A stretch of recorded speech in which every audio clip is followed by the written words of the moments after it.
Here we are. How we getting on, lads? Today we're joined by Paul from Greenheart CBD. How you getting on, Paul? I'm good. Thanks for having us, Jared. It's a pleasure to be here. Of course. So we're gonna have a wee chat about CBD if you hadn't figured it out. Um, so I'm pretty sure you guys are one of the biggest CBD, what would you call it, producers, retailers in Ireland. Um, how did the company start? Well, it's started about 2 years ago. I was a fraud analyst for PayPal, and I was working in as a tech company. And um, that year, I got made redundant, and I took my redundancy and I put it into blockchain, which would be Bitcoin. As you know from history, if anyone studied Bitcoin, it done extremely well over the last number of years. So I got to kind of chase my dream, as they put it. My dream in life was always to start a company called Greenheart. It was originally called Greenheart Sustainable Food Systems, which was a mobile application that connected you directly to your farmer, so you could buy organic produce. But as I was traveling around Irish farms trying to get farmers signed up to my mobile application, I realized that a lot of farmers were in a bad state of affairs. Do you know what I mean? Not a lot of farmers as well grew produce, would you believe? So there wasn't your average farmer that did tomatoes, potatoes, and everything else. So what happened is I met a couple of young farmers that took over the father's farm, and they were experimenting with hemp. One of them being a guy called Ed Hambridge up in County Wicklow. I was astonished by this. I went to him for Greenheart Sustainable Food Systems, but ended up finding 50 acres of hemp on his farm. So it was quite a sight to see. When I found out that it was all the regulatory issues had changed, Jared, and it was good to grow, and farmers were experimenting with it, first question in my head was, "You must be making a fortune, as you would." Ed turned around and said he's not. He was actually losing money. One of his contracts fell through for the crop on his farm, and it just wasn't going too well. Now, he wasn't giving up. He was going to continue to grow the crop, but there was a number of problems there that he needed, like infrastructure, technology, sales channels, government backing. There's just a number of things that he needed help with that just weren't there. So light bulb moment went off, Jared, and Greenheart CBD was born. I went to a childhood friend of mine, Mark Canavan, and I explained the dream and vision and the plan to start an infrastructure company for the hemp world. Mark had been a successful entrepreneur in a number of businesses and had distribution chains across the country from Cork to Galway. So when it came to distributing a product, Mark knew what he was doing. When it came to getting technology, infrastructure, and an ecosystem in play, I knew what I'm doing. So it kind of just fell into play, and Greenheart was started from there. Pretty incredible. It came out of nowhere and by accident as well.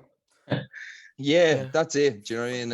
It was about doing market research and traveling around communities and speaking. And my community is farmers, so I was speaking to a lot of farmers, finding out what's going on in Ireland, what are they growing, what's happening basically. Fair enough. So it's kind of just going back on what you said about your man with the farm. It's kind of hard to imagine that he was making nothing or making less than nothing. Yeah, actually losing money. He had to pay to put the crop in the ground. He had to pay to put the seeds, to buy the seeds. He had to put the labor in to harvest that crop, and then the contract fell through. So, for him, he would have lost money. So I thought this was shocking. You know, this should not be happening in Ireland, first of all, where the emerald oil, as they call it. So farmers should have the best tools and technology in the world, I believe. So when it came to this cash crop the farmers were getting into, I was shocked to find that they had nothing. And then when we researched, Jared, what was to process this crop, there was certain technology needed for to extract the likes of CBD oil, and it cost millions of dollars. So how is a farmer going to be able to afford that? First of all, Yeah. that's Uh, the whole farmer income in Ireland is a whole other thing. But mm, from the farmers I know and so on, they make fuck all, and You know, Well, that's what that's to do with is GMO crops. Do you know what I mean? Mass production of crops in different countries. Do you know what I mean? The hammering down of price. Like I got all this feedback, Jared, when I traveled around to over 200 farms. I went. I used to be a door-to-door salesman in my earlier years, and well, I would have sold the likes of Dog Trust, charities, Bernardo's. Would have got funds in for that. I would have done like internet, everything in door to door. So for me, it was to do that market research and just knock on farmers' doors and just say, what's the issues? How's the farm getting on? Do you know what I mean? Have a cup of tea with them. And it's something completely Irish, if you know what I mean. And find out what was happening. And yeah, they're getting squeezed tight. They have big mortgages out and they're very afraid. They're afraid they're going to lose their farm. If they miss payments on their mortgage, if they miss payments anywhere, they're going to lose their farm. So they're pretty tired, Jared. They can't experiment. They can't, like for us as a sustainable country going forward, we're a farming nation and we're giving them no tools to jump into the sustainable way, to get into organic growing, to be able to provide this for our communities. So it was very interesting to see anyway in real life. it's kind of crazy. You did 200 farms. Yeah, no, I just went traveling around, hopped in the car. Do you know what I mean? If you drive around the countryside, Jared, what do you see? Farms. That's Farms all there is. galore. There's a farm Farm like right in front of my estate. I'm living on right a in front of farm your state. practically. They're absolutely everywhere, guys. And all it is just driving up, knocking on the door and saying, how's it going? Any chance I can ask you a few questions? Do you know what I mean? And the Irish people love a chat, as you know, lads. Especially a farmer. Loves a good ale and that. So Hello. um yeah, I was finding out lots of cool stuff. Do you know what I mean? What they're growing, what they're using when they're growing. Are they using Roundup on the ground? Like, do you know what I mean? Or topsoil? What state is it in? Like, as you know, guys, you can't grow anything if your topsoil isn't healthy. And that's with the industrial way of growing that has come into play over the last 20 years. Our topsoil's dying out. We're turning our countries into deserts. And that's the fact of it. So we need to look at what our farmers are growing, what way they're growing it, and what tools are we giving them to do it? What resources have they got? Does that make sense? Yeah. Yeah. Well, we've talked about this a fair bit, haven't we, Thomas? Yeah, I was about to say we've talked to a lot of guys that really into permaculture, and it Correct. seems like the way to go, kind of growing your own food from now on, Yeah, because we don't got that much time on the topsoil left, right? Isn't it supposed to? yeah. Well, There's something like 4 or 5 harvests left in the United States.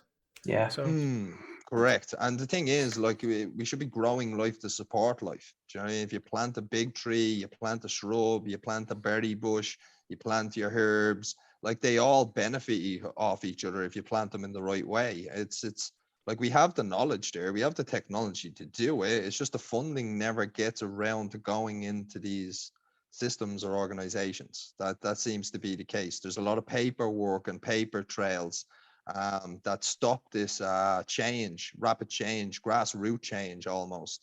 But I think that's seemed to disappearing. Do you know what I mean? I can see a lot of change happening in the world, lads, over the last 5 years, and especially with COVID now, it's woke people up. So to kind of look after themselves, look after the planet, what we eat in, a number of questions have arisen.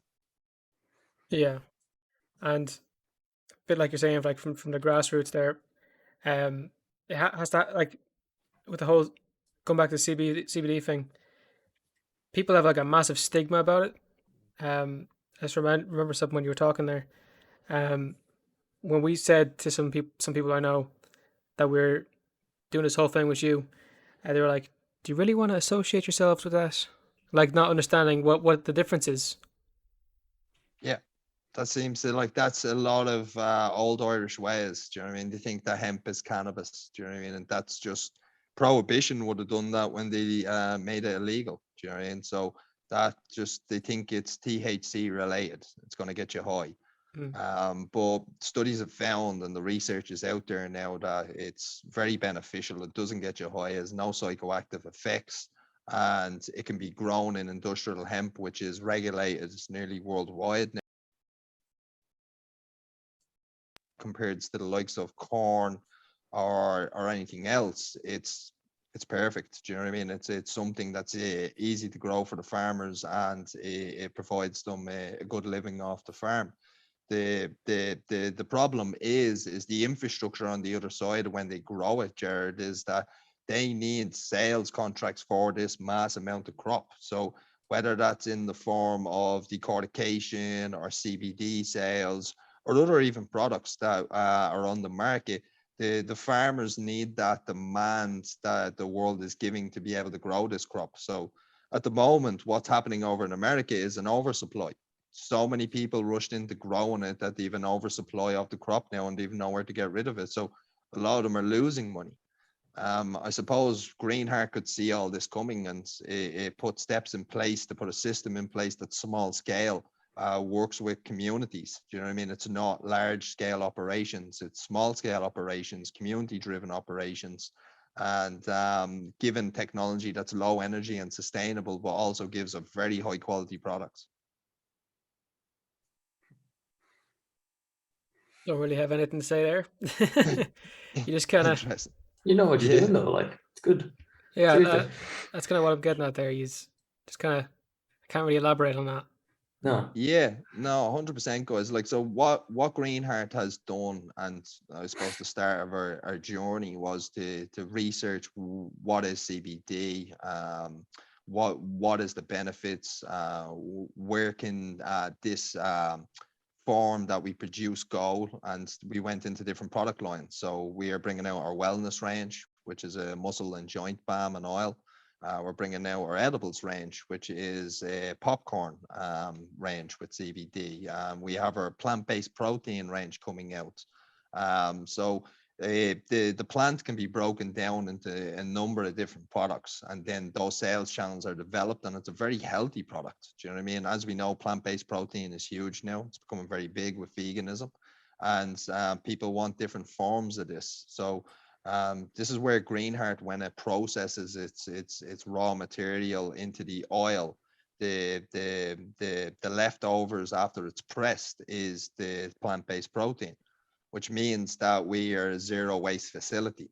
That everything that we put through our machinery is basically being used the other end. So that like and the other side of the extraction side of CBD, where the 90% of the market is, they use CO2 and ethanol, which has a lot of waste.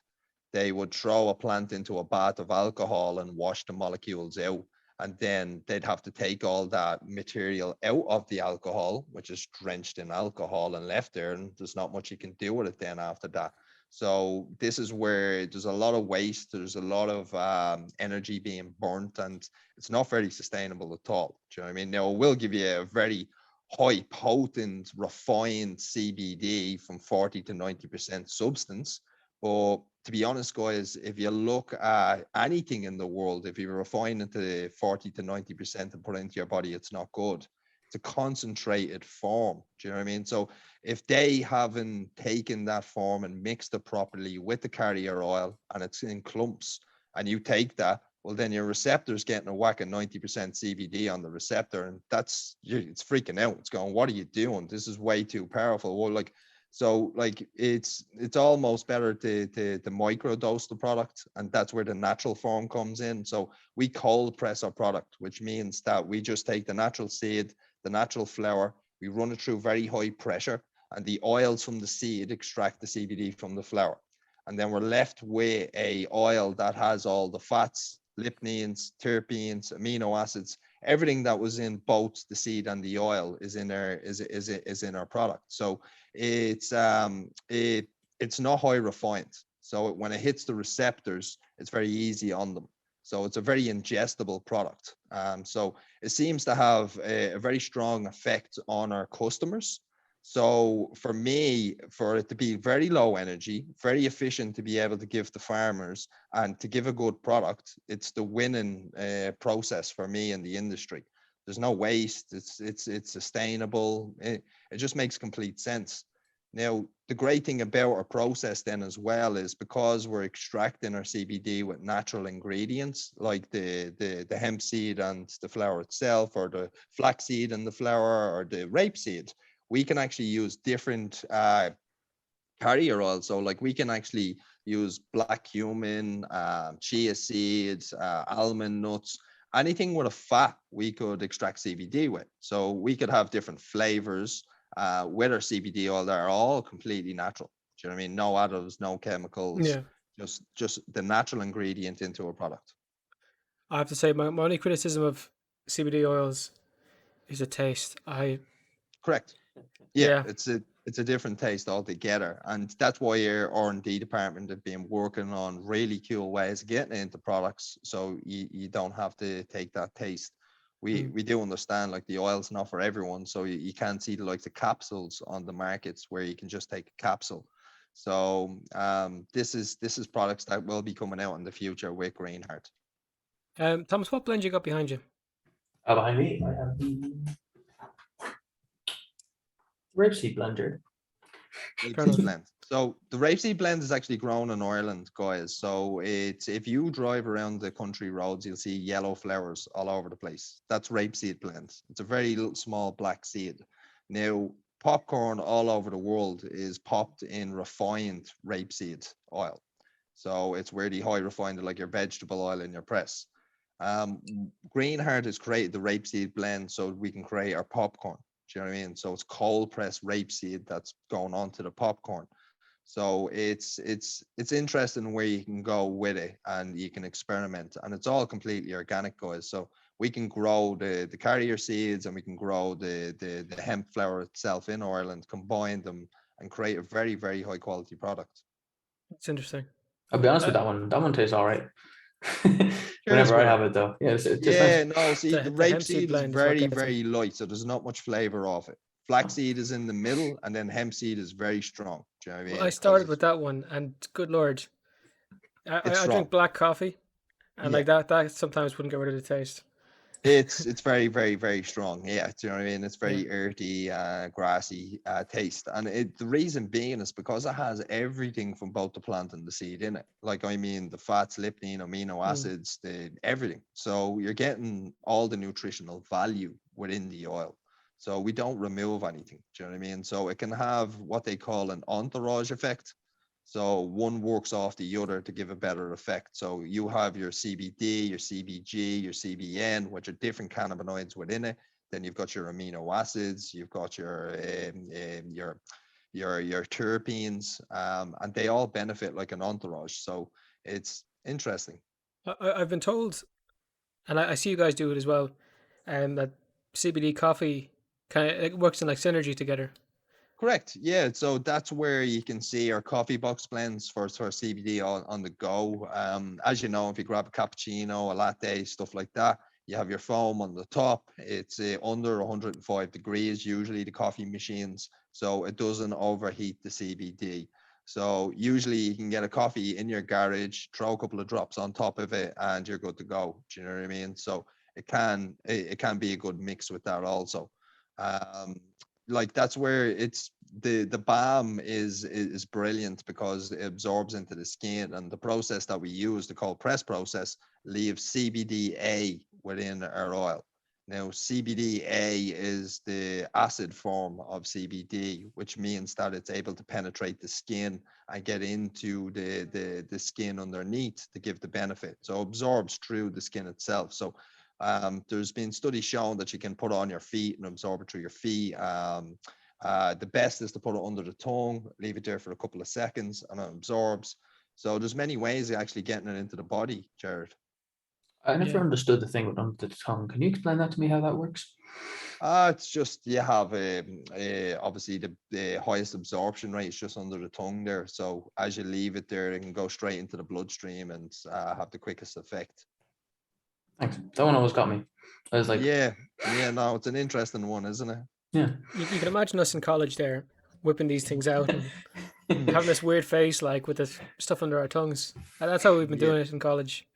Yeah, Um, but the dream and vision is to have Ireland as the leader of the hemp industry. Do you know what I mean? If you look at the wine industries over in France and so on, they're mega guys, billion dollar industries. Do you know what I mean? And the hemp plants and this industry is very similar to the wine industry. Like in Ireland, we'll have our representation farm where people can fly in and they can come into our warehouse and they can see different strains of hemp, different strains of seed. They can pick, they can choose, they can develop products, and it's all high grade organic ingredients, which is where the future is going.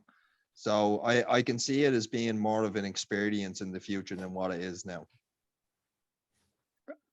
How do you mean as an experience? Like going in for coffee, like So CBD coffee and popcorn and yeah, well, actually going to locations like wineries and picking your crops yourself, getting them pressed like you would have a bottle of wine on the vineyard. Do you know what I mean? You would actually go to these farms as experiences almost. Do you know what I mean? So they will come very much like wineries. Do you know what I mean? Where you can go and get your high grade of hemp, your high grade of seeds, and that is your natural supplements, if that makes sense. So I've never heard of um, that idea before, but it sounds like it could be very interesting. it is. It's Greenheart's idea. Do you know what I mean? So you will see Greenheart's farm in the next number of years start to blossom into this beautiful experience, which is natural products. So we are launching our mobile application next Q, and our mobile app is going to give you access to see into all of our farms worldwide. So we currently have our farms in Ireland, but we've partnered up with two farms over in Wales, Jared. We have a farm over in New Jersey in the States, and we're expanding pretty heavily at the moment. So this is where you'll have access to all these products worldwide. Yeah, this is kind of your make or break moment. You know, Yeah, you're expanding into all these things. yeah, we're working on it. Do you know what I mean? So, like, the start of me and Mark's journey was going through all the problems and coming up with solutions. After we got the solutions and worked it out ourselves, it was about developing that infrastructure out to replicate out to the world. So, like, a lot of farmers are scratching their head right now, going, "How do I jump into this thing?"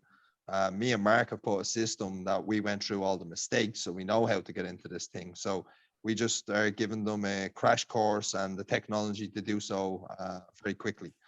So that's where the industry over in America, they expanded with a lot of money and a lot of technology that I just believe was the wrong shoot. Do you know what I mean? We have to be very sustainable in our thinking going forward. You can see a lot of companies adopting to this right now. So this is where it's the same with the hemp industry. Do you know what I mean? It's no different. So the fact that these $1 million facilities that are producing these high grade CBDs, they're not very energy efficient. Yeah. And you're going with the whole zero waste thing. I Zero think hemp is waste. like an incredible Correct. plant. Like you can do so much with it. Like Yeah, from well, making that's fibers to CBD to protein, and it's also like a incredibly high bioavailable plant protein because plant proteins are notoriously not very bioavailable. correct. You know, you can nearly live off hemp seed, guys, with the amount of nutrition within it. It's pretty amazing. Also, like you said, the plant itself is incredible. So the fibers can be broke down into like say insulation and hempcrete to build houses. That is carbon negative its whole lifespan. Did you It's say you could use it for fireproof. insulation? Insulation, you can use it for That's fucking insulation. It's Did we incredible. talk to that guy, Jordan? He said there was like a plane made out of hemp or something. Yeah, yeah. there's been Yeah. cars made out of hemp, run on ethanol, hemp derived ethanol, so you can make ethanol fuel out of hemp also. It's an amazing plant, lads. Like for instance, our R&D program right now is on hemp for sustainable energy. So if you burn down the fibers into a black carbon, that carbon can actually store energy. So they're like nano sheets. They're called super capacitors. Now, the problem with the supercapacitors can be made out of any kind of carbon life form, but the problem is the storage and the voltage out of it. Hemp derived carbon seems to be very powerful when it comes to a battery. Studies have shown that it's more powerful than lithium and graphite, and it's out of a crop that can grow in 90 days instead of pulling it out of mines and the toxic waste that they get out of lithium extraction. And it's a lot more sustainable. Do you know what I mean? So I think more funding just needs to go into these areas. More technology needs to be developed by engineers and entrepreneurs and inventors. And I just think people really need to strongly look at the industry. Do you know what I mean? For Ireland, we could do amazing things here, guys. Now, for the farmers went down two industries in Ireland. They went down beef and dairy. Do you know what I mean? And guys, with veganism approaching, with the organic movement, those prices are being hammered down. Do you know what I mean? It's known. Health studies have shown that we should reduce our meat and our dairy content, and so on. So this is where the farmers of Ireland have set up for a fail, in my eyes. Do you know what I mean? Those industries are going to fall, and they've put all their money and eggs in one basket. We need to be able to provide Irish farmers with infrastructure to go into the likes of organic produce. Now, if you look at Holland, guys, they invested heavily in greenhouse infrastructure for organic produce, and they heavily distribute organic produce all across Europe. So when it comes to them, they didn't get hit hard whatsoever. They've been producing and shipping products all over COVID and doing extremely well. So this is where Ireland needs to invest in the hemp infrastructure, because they could be the leaders. Do you know what I mean? We have the capabilities with the land that we have to be the leaders. The technology is there to do so, and the capabilities are there. So let's not miss this train. Do you know what I mean? If we're going to do the switch, let's do it quick. Let's move into this industry, and let's really call Ireland the Emerald Isle. If you see hemp grown right across the country, guys, it would be a beautiful sight to see. And like like you said, Jared, the sustainable products out of the back of it are astonishing. Yeah.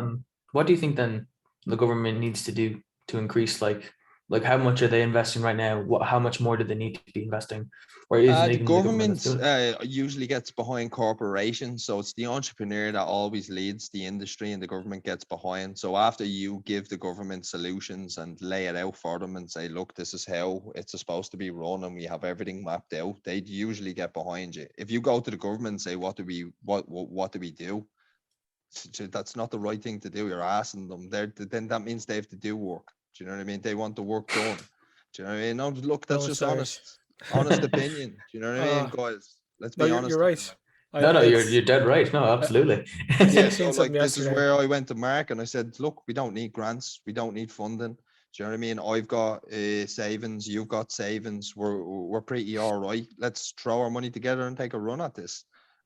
We were completely self-funded. Do you know what I mean? We took it to a certain stage and then got more funding on top. So we're a growing company at the stage we're at, and we've got no backing or funding or grants of of any type. So it's been an interesting journey. Now that will change in the future.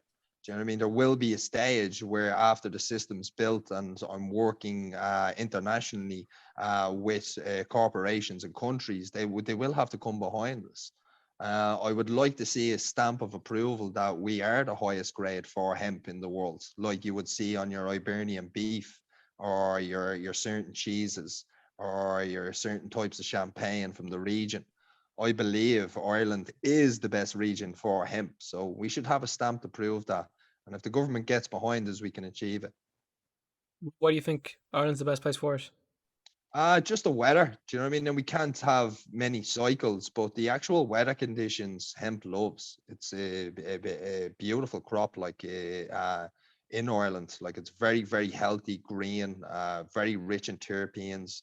Um, the it likes the ground, it likes the moisture. It's a great place to grow hemp. Do you know what I mean? It's the only thing is that we need to work off the EU Commission's list, and that's the strains we can do. So more regulation needs to come in. Do you know what I mean? On the kind of guidelines on what we can grow and what we can't grow. Do you know what I mean? At the moment, we can only grow strains off the EU Commission list at a level of 0.02% THC. Do you know what I mean? So we're very restricted on what we can do in Ireland right now. But if the government starts to see um, kind of, if the government sees progression within the industry itself and sees that it's taken off, I'm sure that they'll start to look at it and get behind it. And that's what we're trying to do as entrepreneurs.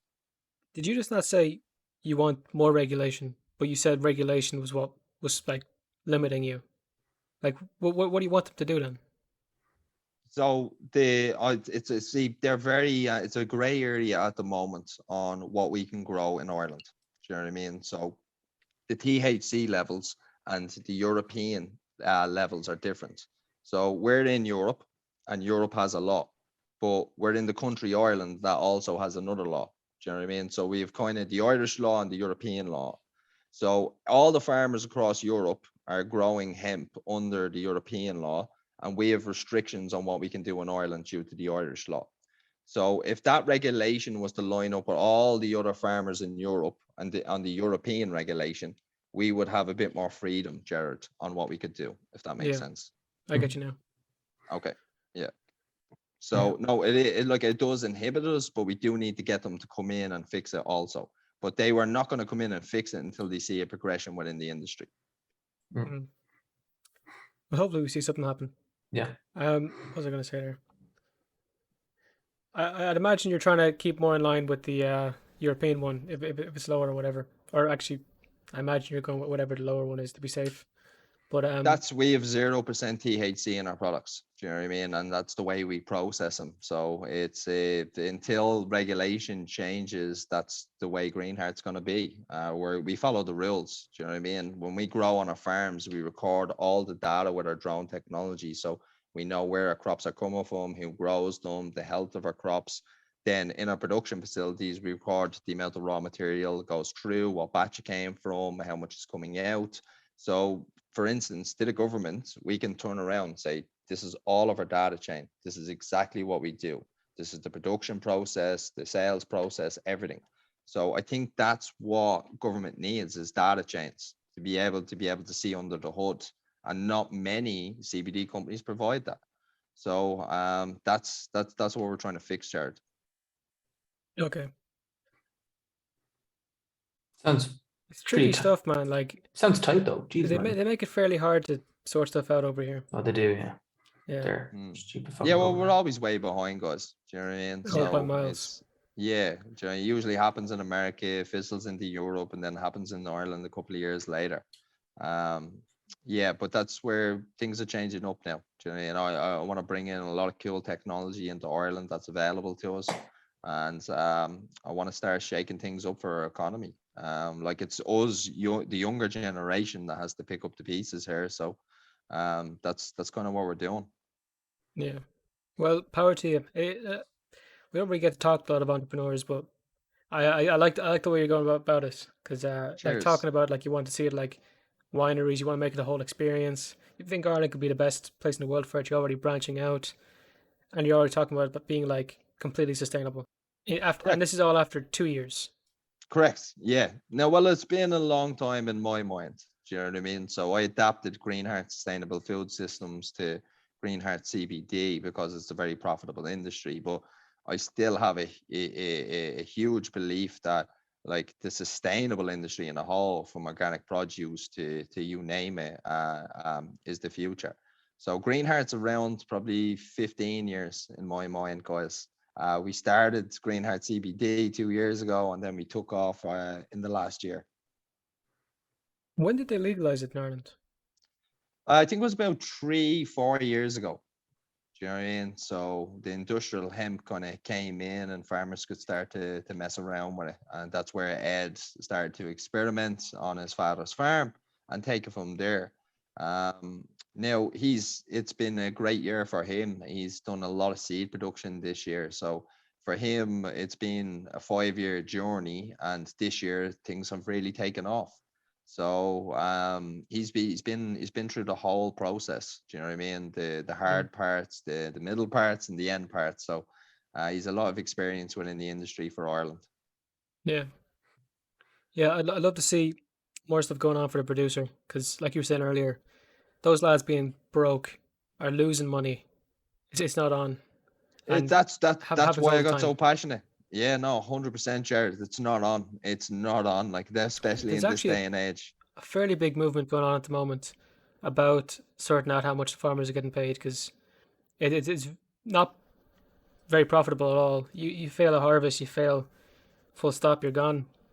And Well, it's just the infrastructure needs to change, but mm, how do we change how can we de-risk the change?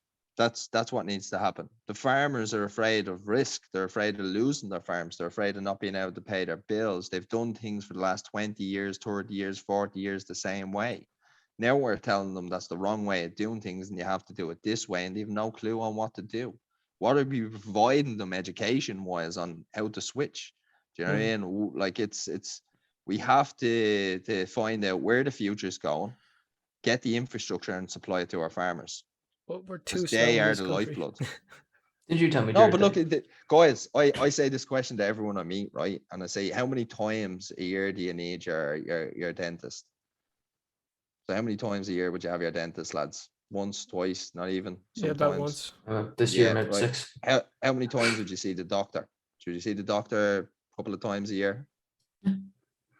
Not even sometimes. Do you know what I mean?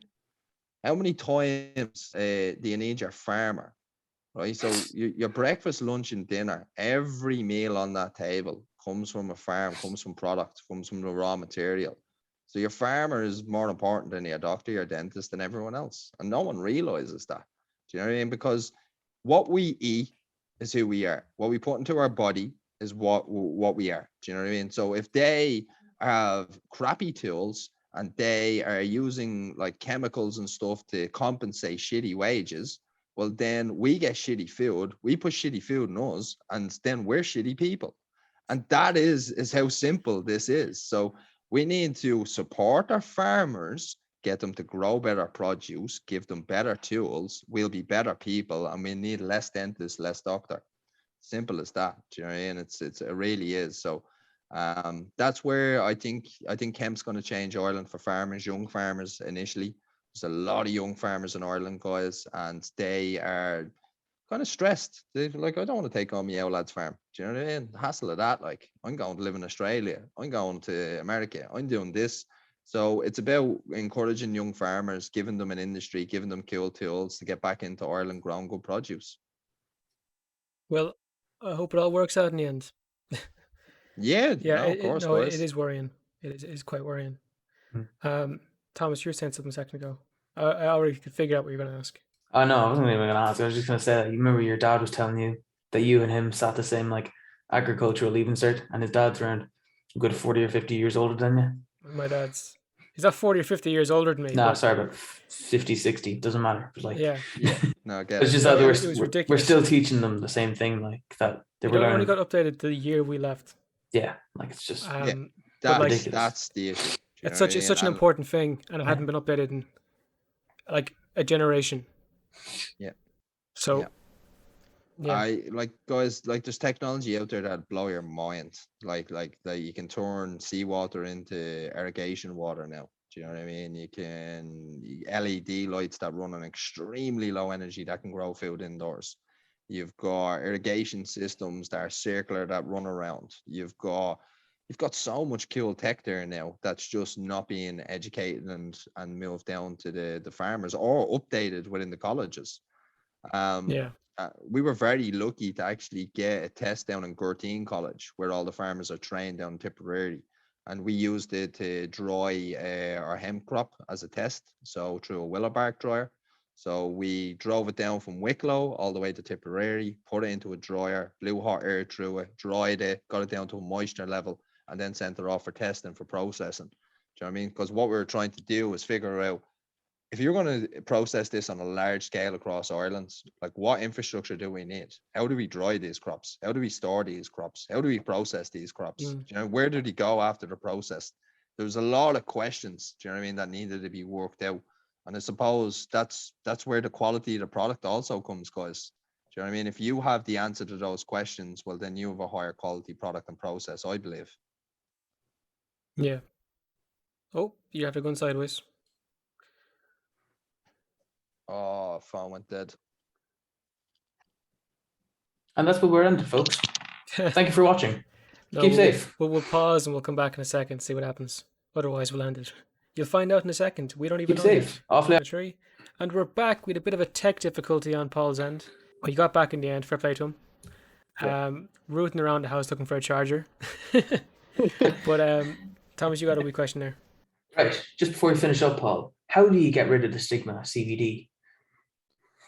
So the stigma in CBD is supposed to be around in Ireland a long time due to cannabis. So I think education needs to happen. And I think as people see more products come onto the market and the benefits of those products, like the insulation for your home, and like the hempcrete, they will start to be more aware of the benefits of the plant and be more open to using and accepting the plant, and that is shown across the world today.